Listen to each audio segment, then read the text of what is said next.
Très chers amis, Shabbat Shalom Umvorach, nous lirons ce Shabbat la Parashat Toldot.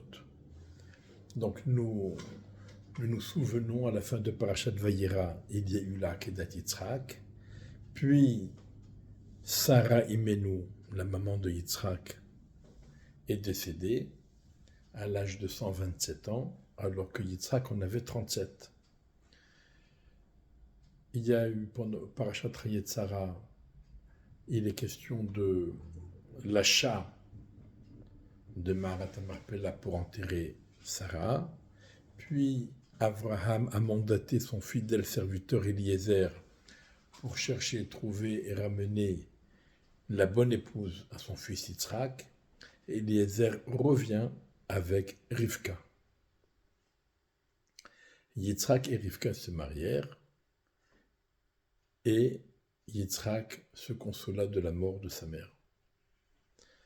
Et ensuite, maintenant, la Torah nous précise, Yitzhak s'est marié avec Rivka à l'âge de 40 ans. Et donc, Yitzhak s'est marié avec Rivka à l'âge de 40 ans, et ils eurent des enfants après une grossesse très difficile. Rivka donna naissance à deux petits garçons jumeaux. L'un va s'appeler Esav, qui est sorti le premier, et l'autre va s'appeler Yaakov, qui a talonné Esav, puisque Yaakov est sorti immédiatement à la suite de Esav en lui agrippant le talon. Bien que jumeaux, ils ne se ressemblent pas du tout, ni physiquement, ni intellectuellement. Esav est né tout poilu et rouquin, tandis que Yaakov est né imberbe. La Torah nous le précise, donc c'est important de le savoir. La Torah nous dit que Esav est devenu Ish Yodea Tzayid Ish Sadeh. Esav est devenu un chasseur qui rapportait du gibier, un homme des champs, tandis que Yaakov était Ishtam Yoshev Ohalim, un jeune homme particulièrement sérieux et studieux, assidu dans ses études, et il ne quittait pas le Beth Midrash. Et la Torah continue. Et elle nous dit Vayehav Yitzhak et Esav. Yitzhak aimait Esav. Et Rivka aimait Yaakov. Si la Torah nous le précise, c'est normal qu'un père aime ses enfants. Et c'est normal qu'une mère aime ses enfants. Donc quand la Torah nous précise Yitzhak aimait Esav, ça veut dire Esav, en tout cas plus que Yaakov. Pour ne pas dire Esav et pas Yaakov, mais en tout cas Esav plus que Yaakov. Tandis que Rivka aimait Yaakov plus que Esav. Ça veut dire, mis à part l'amour des parents pour leurs enfants, il y avait Yitzhak aimait un peu plus Esav, tandis que Rivka aimait un peu plus Yaakov. Et ça pose évidemment une question, et on va essayer d'y répondre pendant cette étude. Mais tout auparavant, j'aimerais faire remarquer encore deux choses. Ce que Rashi nous dit au premier verset de la paracha, la Torah nous dit, voici les engendrements de Yitzhak, fils d'Abraham. Abraham a fait naître Yitzhak. Évidemment, si Yitzhak est le fils d'Abraham, évidemment qu'Abraham est le père de Yitzhak. Pourquoi la Torah a besoin de nous le préciser? Et Rashi nous dit que Yitzhak ressemblait comme deux gouttes d'eau à Abraham. Et le Midrash, qui n'est pas rapporté par Rashi, mais le Midrash rajoute qu'il se ressemblait à tel point que les gens qui voulaient parler à Yitzhak, en fin de compte, ils parlaient avec Abraham, et ceux qui parlaient à Abraham, en fin de compte, ils parlaient avec Yitzhak. Si jamais une telle erreur était possible, cela veut dire qu'ils se ressemblaient vraiment comme deux gouttes d'eau. Il n'y avait aucune différence sur la physionomie, sur la corpulence, sur la taille, sur la façon d'être. Yitzhak et Abraham, c'était exactement les mêmes. Mieux que cela, ils devaient certainement avoir la même voix, puisque quand on parle, si on ne peut pas le reconnaître à la vue, on peut le reconnaître à la voix. Eh bien non. Les gens parlaient à Abraham, pensaient parler à Abraham alors qu'ils parlaient à Yitzhak, ils pensaient parler à Yitzhak alors qu'ils parlaient avec Abraham. Jusqu'à ce qu'Abraham ait demandé à Kadosh Baruch Hu de faire la différence pour éviter de telles confusions. Et donc, Avraham Zaken Babayamim. Akadosh Baruch Hu a fait d'Avraham Avinu un vieillard. La barbe blanche, il a peut-être perdu un peu de corpulence, la voix est devenue un peu chevrotante, etc. Et donc, à partir de ce moment-là, la confusion n'était plus possible. Mais pourquoi avoir rendu Avraham un vieillard? On aurait pu simplement convenir d'un code vestimentaire qui aurait fait la différence entre les deux. Une autre question, c'est que pendant la Kedat Yitzhak, Yitzhak s'adresse à son père et son père lui répond. C'est le seul dialogue père-fils qui est rapporté dans la Torah, où on nous dit ce que le fils a dit à son père et ce que le père a répondu à son fils.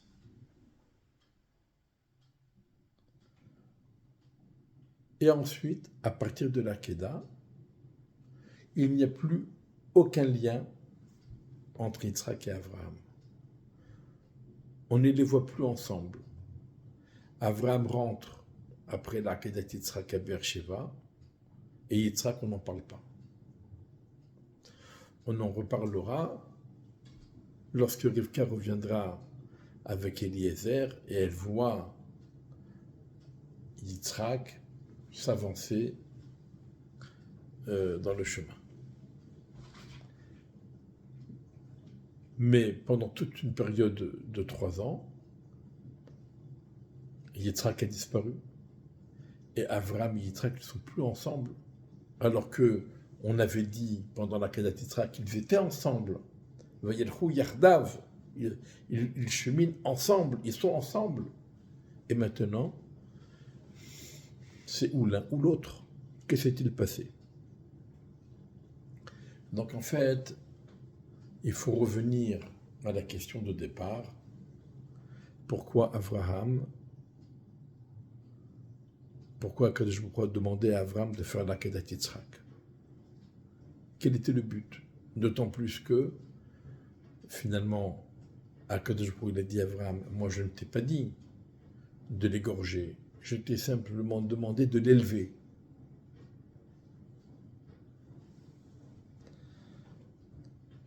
Alors dans ce cas, pourquoi lui avoir fait comprendre qu'il fallait l'égorger? Et on peut proposer l'explication suivante. Avraham s'était distingué par la mida du chesed, de la bonté, de la bienveillance, l'amour du prochain, à tel point qu'il a prié avec force pour sauver les gens de Sodome, qui pourtant, la Torah témoigne sur eux, étaient des impies, des rechaïm, à tous les niveaux. Mais Avraham aime son prochain. Avraham aime les créatures de Dieu. Il fait tout pour leur venir en aide. Il fait tout pour les sauver. Certainement qu'il a éduqué son fils dans cette même voie, la voie du chesed.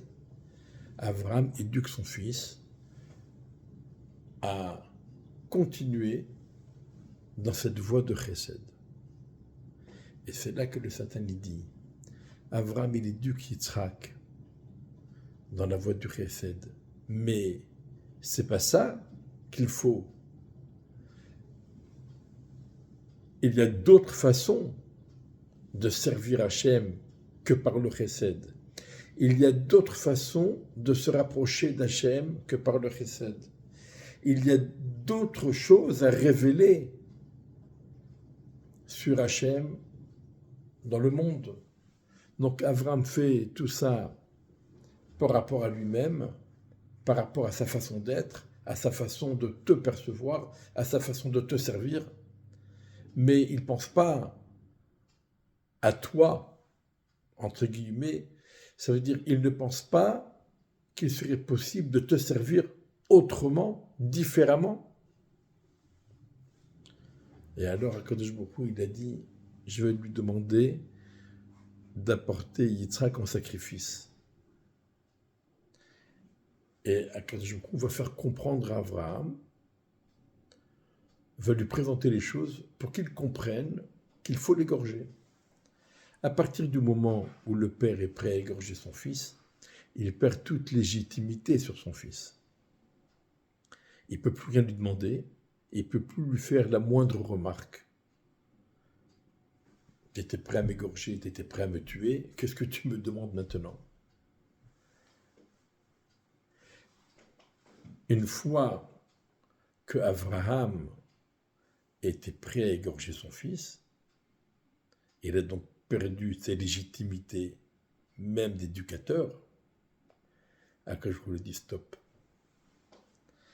Et maintenant, bravo pour toute ton action, bravo pour l'éducation que tu as prodiguée à ton fils Yitzhak, mais maintenant tu vas laisser Yitzhak tranquille. Tu vas laisser Yitzhak me servir comme il l'entend lui, à sa façon, à sa manière. Évidemment, un homme comme Avraham Avinu qui vit avec le Chesed, il ne supporterait pas quelqu'un qui est entièrement, qui représente la yir'a, la crainte, la rigueur, la gevura. Ce n'est pas du tout dans le registre d'Abraham. Et si jamais Yitzhak se comportait de telle façon, certainement qu'Abraham lui aurait fait la remarque, il aurait dit c'est pas comme ça. Et il lui aurait montré le côté positif du chesed. Mais Yitzhak, il doit révéler autre chose. Il doit montrer autre chose. Il doit ouvrir une nouvelle voie dans la façon de servir à Hachem. Donc, Abraham perd toute sa légitimité au moment de la Kedat Yitzhak. Et à ce moment-là, Yitzhak disparaît.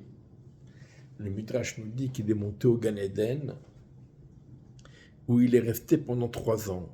Pourquoi faire? Certains diront parce qu'il a été admis à l'hôpital américain de Neuilly. Mais c'est pas ça.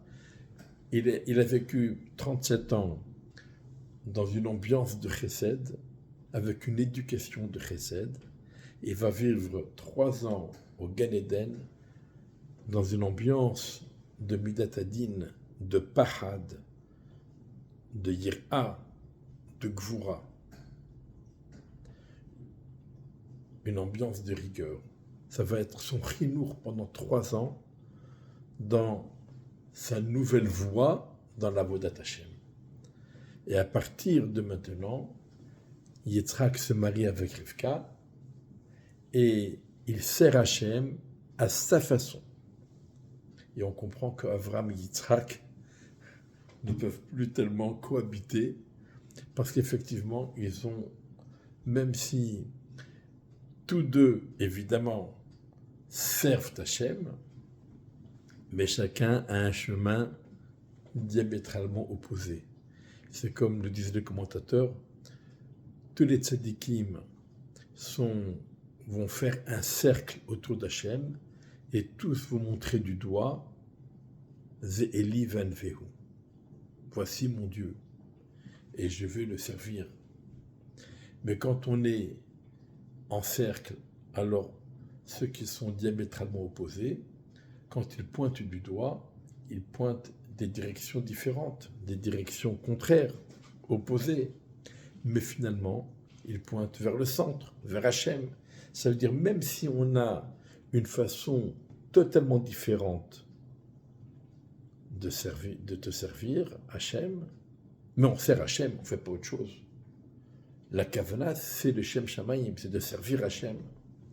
Et c'est ça Avraham et Yitzhak. Avraham servait Hachem dans la voie du Chesed, et Yitzhak servait Hachem dans la voie de la Gevura, de la rigueur. Et maintenant on comprend. Donc on a compris. Jusque-là, Avraham avait éduqué Yitzhak dans le Chesed et il l'avait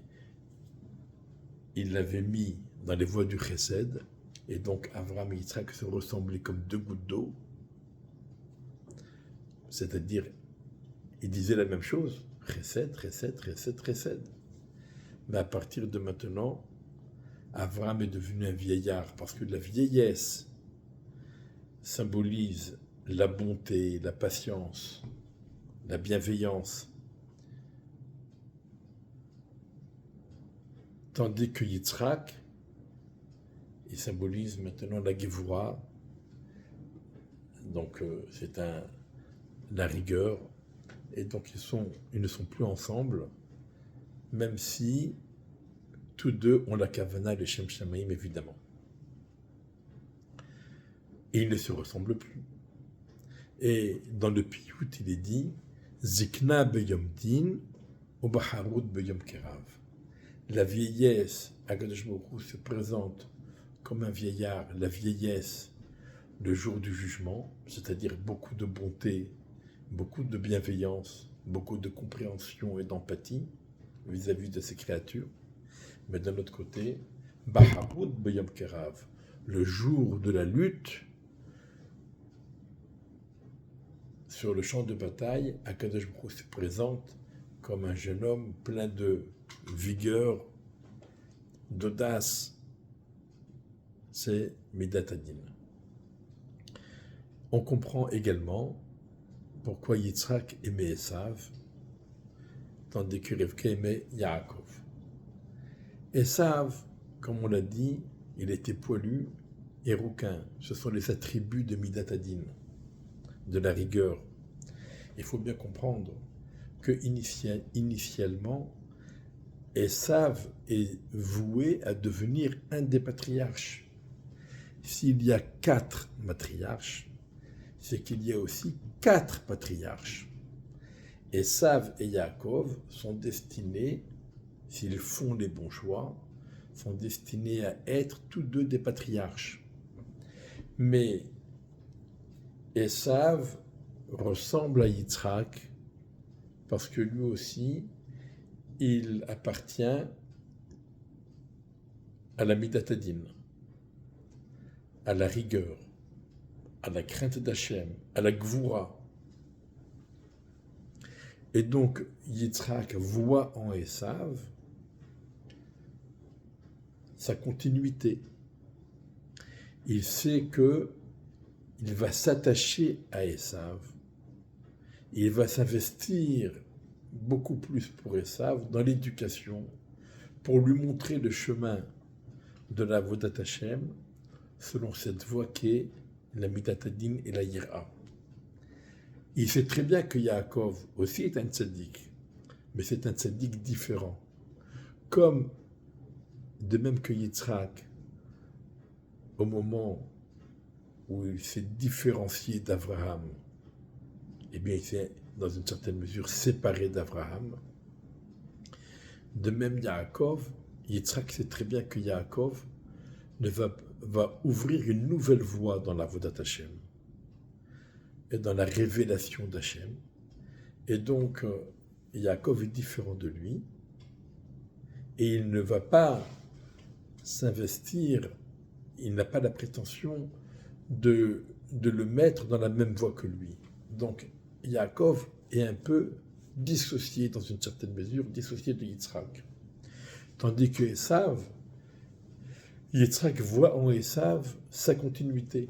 Et donc, il s'attache à Esav, bien plus qu'à Yaakov. Vayehav Yitzhak et Yaakov, et Esav. Vayehav Yitzhak et Esav. Yitzhak aima Esav. Voilà, on a proposé donc cette approche. Et qu'est-ce qu'on voit d'ici?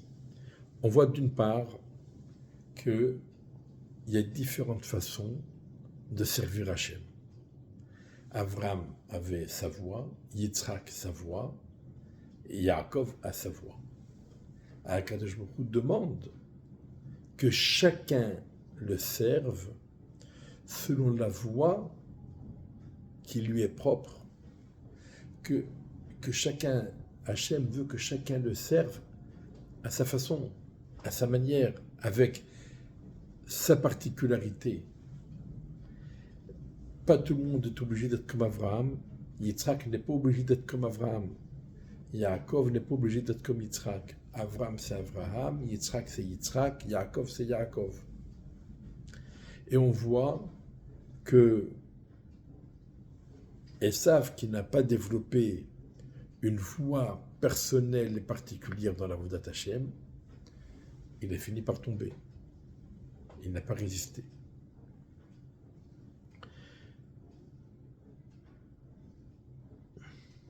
Voilà. Donc, à nous de prendre conscience de cela. À nous de nous efforcer de servir Hachem, chacun à sa manière, tout en appréciant et en respectant la façon des autres, que les autres ont à servir Hachem à leur manière à eux. Voilà, ça sera la leçon de cette paracha. Shabbat Shalom Umvorach, et qu'Akadosh Baruch Hu apporte la guérison et accorde la bonne santé.